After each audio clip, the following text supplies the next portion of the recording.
Красочный плакат с праздником Победы, встречая редких прохожих, еще раз напоминает, какой сегодня день. День Великой Победы. Кстати, ровно год назад на этом самом месте свой старт брала праздничная программа. А начиналось все с шествия ветеранов войны и тружеников тыла. Героической процессией они направлялись вниз по улице к Вечному огню.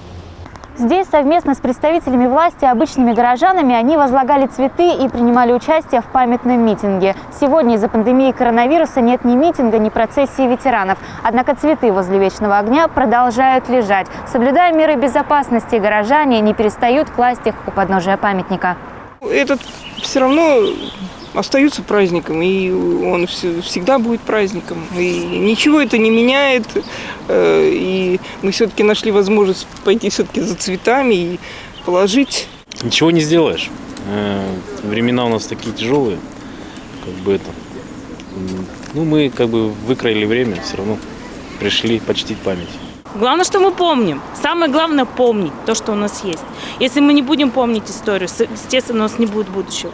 Из-за пандемии коронавируса Парад Победы и все массовые акции, как, например, Бессмертный полк, перенесены. Кстати, последний всегда начинался здесь, около пединститута. Тысячи людей брали в руки фотографии героев войны и шли вниз по Коммунистической на Стефановскую площадь, где вот-вот должен был начаться Парад Победы. К слову, Бессмертный полк, как и многие другие памятные акции, проходят в этом году в режиме онлайн. В дополнение к нему Сыктывкарская администрация организовала в столице стену памяти. Более 1500 снимков коми-солдат Великой Отечественной собраны в сердце столицы. Парад Победы традиционно должен был состояться здесь, на Стефановской площади. К слову, в этом году его масштабы ожидались куда больше, чем обычно. Сначала колонна военнослужащих должна была пройти по одной из центральных улиц столицы, прежде чем оказаться здесь. Вполне возможно, эта идея все-таки осуществится, ведь парад не отменили, его перенесли. Ну и что? Вот мой папа тут лежит, я к нему пришла. Помнить. Наши дедушки на войне все погибли, остались там, на полях сражений.